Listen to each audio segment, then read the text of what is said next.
What's up, everybody? I'm Andrew Robson. You're watching Rakuyo's Deciduous Bonsai channel. Today we're going to talk about the most important aesthetic principle in bonsai design, and that is realism versus idealism. And we're going to learn about how these philosophical principles manifest themselves in bonsai art.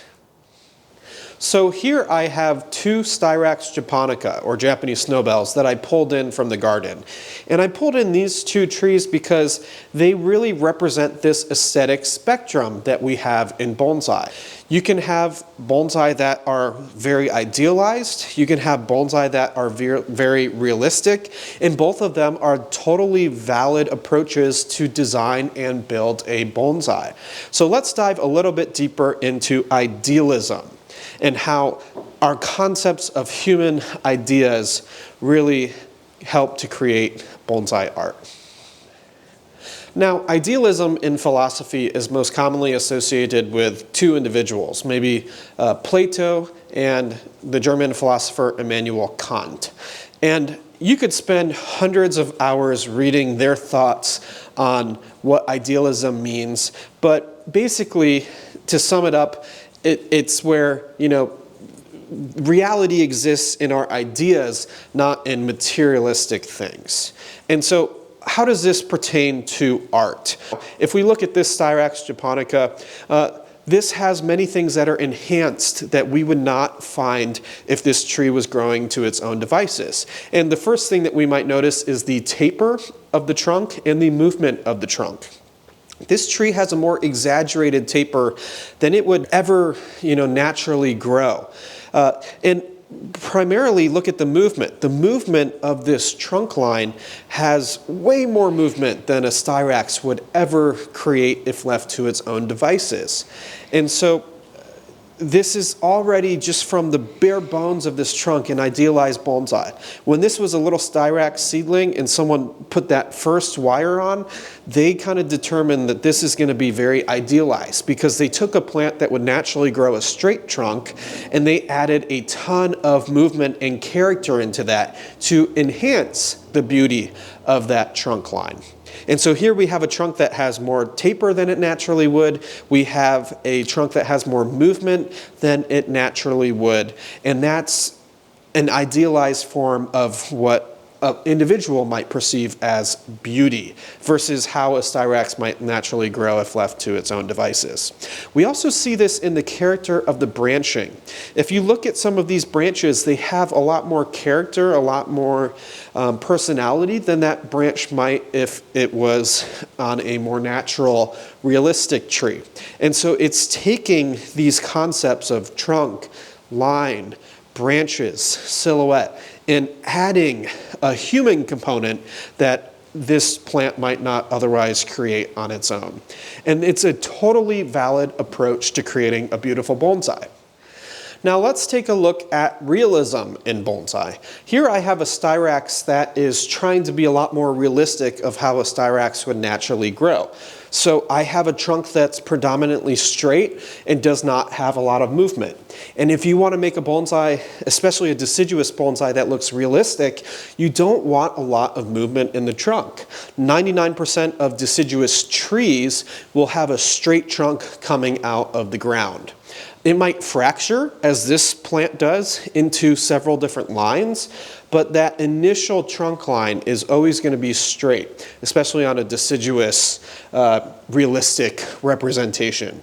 So this Styrax, it has a lot more of a natural, realistic type of feeling. It looks a lot more like a Styrax would naturally grow if left to its own devices. So the trunk is relatively straight, the taper is relatively subtle, and all of these branches, instead of having a lot of personality, they start to just form this overall silhouette or canopy, rather than have too much of their own stuff going on.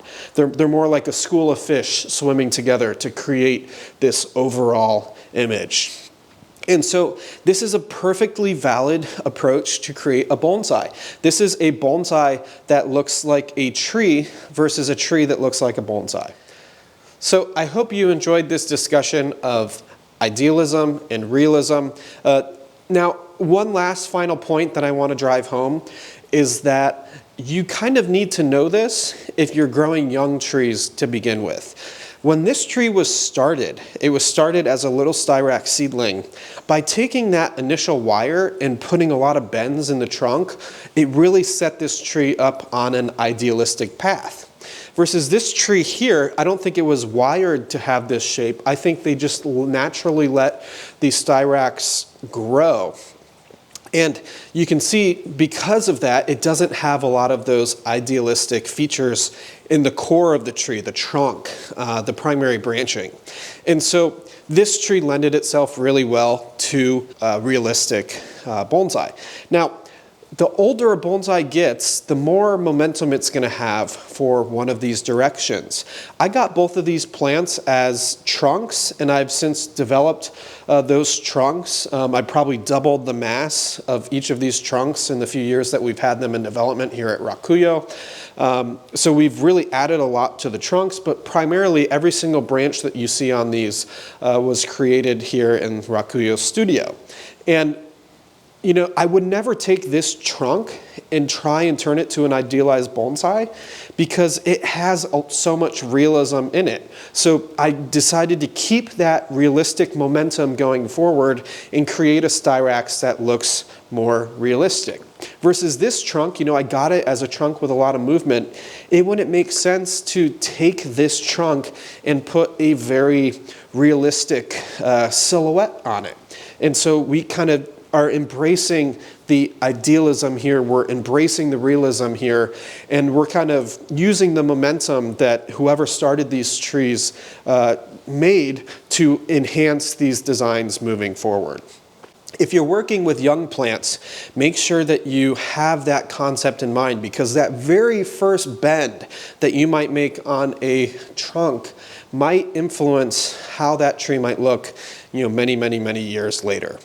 Lastly, don't be one of the people who are in this camp and attack this camp, or in this camp and attack this camp. You can see it here at Rakuyo. We love all deciduous bonsai. We don't, only do this and hate this, or only do this and hate this. You know, we love all bonsai, whether it's more idealized, whether it's more realistic. You know, I think bonsai can be beautiful with many different types of approaches, and we like to keep our minds open here at Rakuyo to see beauty in its many different forms. So I hope you can see beauty in those many different forms as well. If you enjoyed this video, hit that like button at the bottom of your screen, subscribe to our channel so we can keep you up to date with all of this wonderful deciduous knowledge moving forward.